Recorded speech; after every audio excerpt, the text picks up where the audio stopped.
Okay. Hello dear students. In today's class I teach you once again one dimensional array. In the last class already I taught you what is 1D array. We looked at many examples also in the last class. Okay. Once again I am requesting you to watch my previous 3 videos on arrays so that you can understand today's topic. No problem at all. I revise for you once again. In examination or in internal or in VTU main examination, you may get this question: what is one dimensional array? Discuss its declaration. How do you declare the one dimensional array? As well as initialization. Discuss its declaration and initialization with syntax and examples. For few marks they ask. Definitely you find question on it in exam. Then how to answer this question?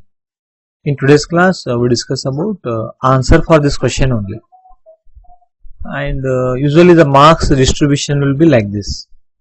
If you answer what is one dimensional array, you may get 1 or 2 marks in exam.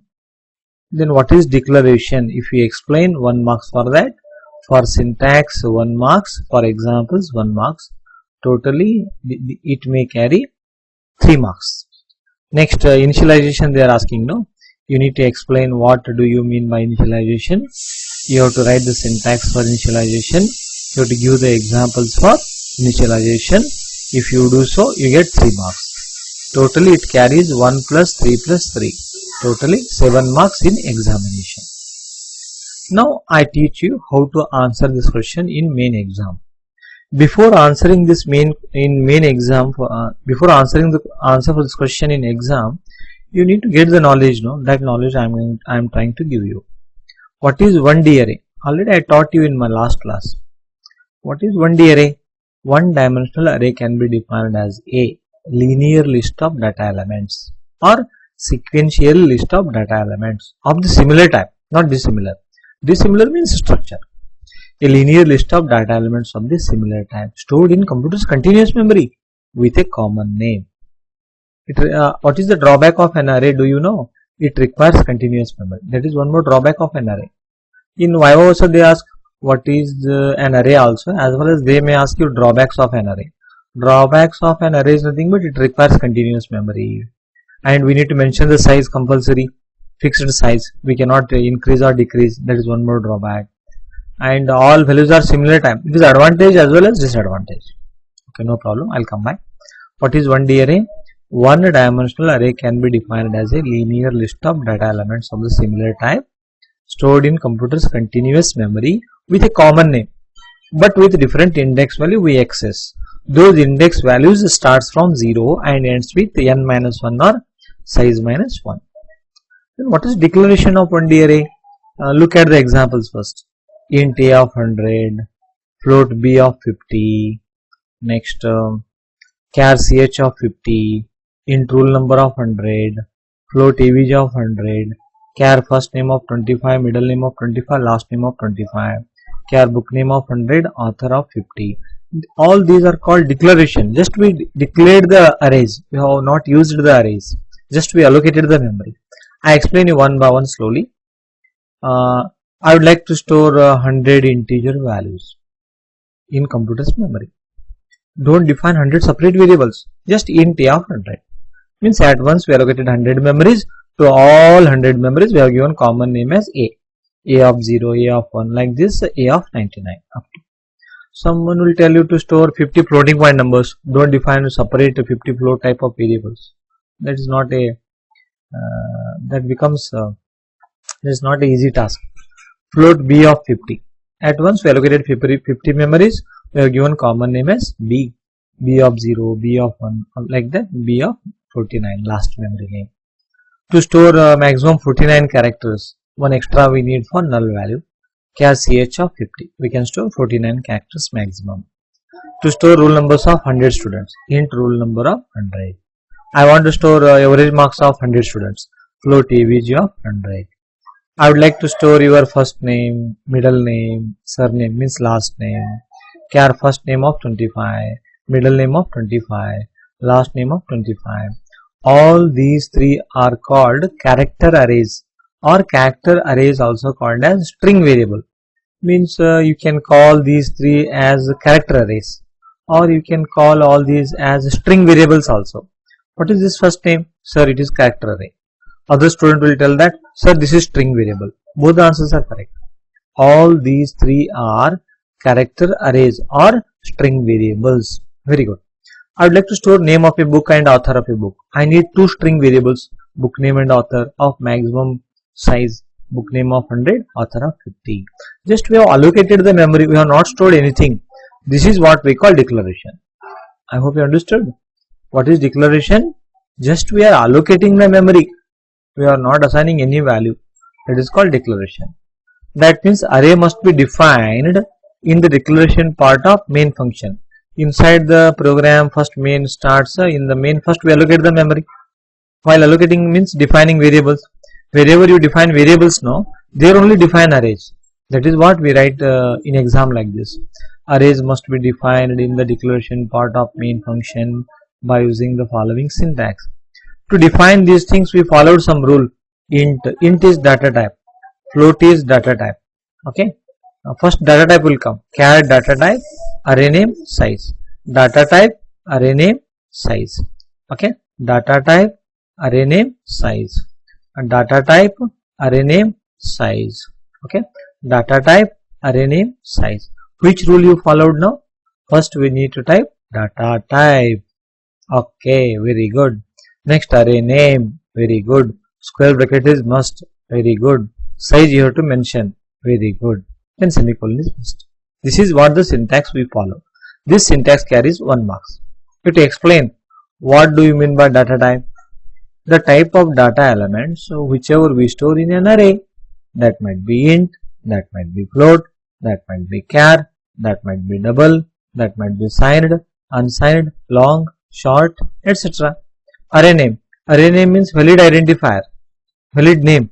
Already I taught you the rules for defining identifiers, no? Same rules you have to follow and give one name, valid identifier. Size means what? Maximum number of elements can be stored. Maximum number of data elements, data can be stored. Maximum number of data can be stored. If you write the syntax like this and if you explain like this, no, you get very good marks in examination. Means I hope you understood. Very good. Means explain what is declaration, then write the syntax. Give 1, 2, 3, 4, 5, 7 examples I have given. Oh my god, to get 1 mark, 7 examples. No doubt that evaluator gives you out marks in examination. Who is giving the marks? You only. Who are you? You are a student. You have knowledge, no? Because of that knowledge you have written. Evaluators are giving you the marks. Okay, very good. Just only I taught you declaration. Next I teach you initialization of 1D array. Initialization means what? Assigning the value. Declaration means what? Allocating the memory. We have not stored values. But here initialization means the process of assigning the values to the defined array. That is called initialization. There are two types of initialization. Compile time and run time. We discuss both. Compile time means what? We know the values, we store by our own. First see the examples. Now int a of 5 equals to 1, 2, 3, 4, 5. What I did, I have defined the array as well as I stored the values. This is called as initialization. In a of 0, 1 will be stored. In a of 1, 2, a of 2, a of 3, a of 4. Means this is called declaration cum initial. We know the values we have stored. Compile time. You can store like this. Or individually also you can store. Here I stored the values at once, no? Instead of storing the values at once, a of 0 equals to 10, a of 0 equals to 10, a of 1 equals to 20, a of 2 equals to 30, a of 3 equals to 40, a of 4 equals to, for example, 500, a of 4 equals to, for example, 500. You can store the values individually to individual array element also, or you can store at once. Two ways are there. You can assign the values at once like this or individually like this. I hope you understood. Very good. All of you are intelligent. Now what is the syntax you followed? Data type, array name, size, list of values to be assigned separated by comma. Very good. Data type, array name, array name, index value. See the syntax. See the syntax. This is data type.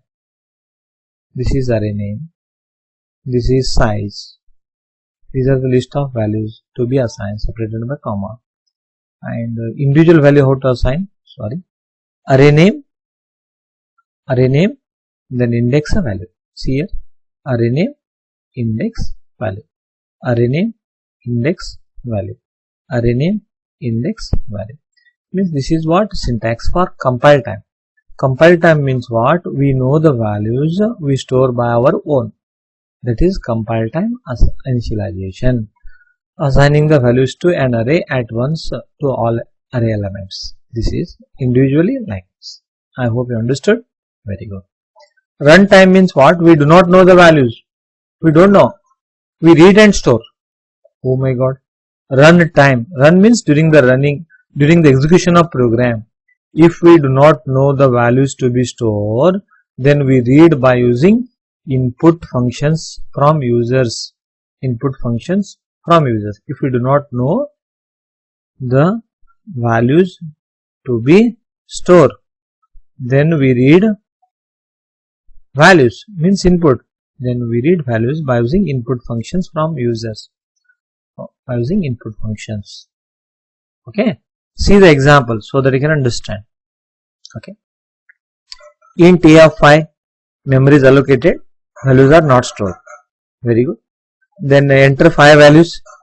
Here I am using a scanf.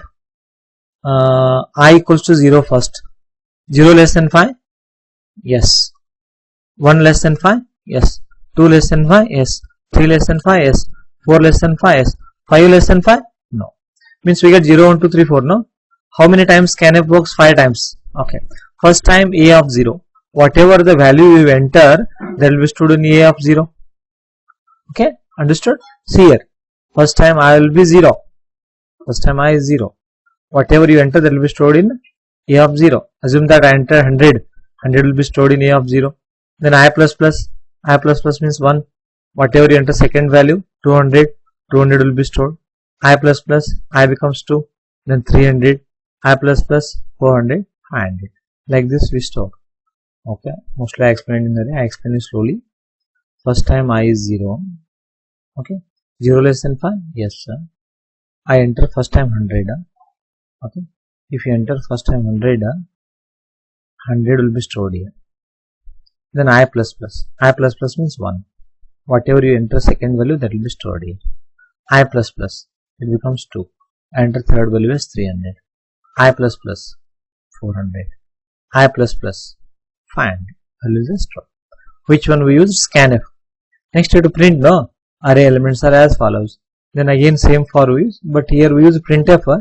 Here we use scanf for reading. Here we are using printf for printing. First it prints a of 0. Oh, 100 it will print on monitor. Very good. Next 200 will be printed. Next 300, 400, 500. /n I used. Every time cursor comes down and it prints. Or you can use a space also. In a single line we get. Or /n. Or /t means we get horizontal gap. /a means we get alarm. N number of sequence characters are there, you can use it. I hope you understood, my dear students. Okay. Yeah, please watch it once again. Okay. If you want to understand. I tried my level best to explain you. Okay. Take care. Have a nice day. Watch the video. If you have any notes, please ask. Okay. Thank you.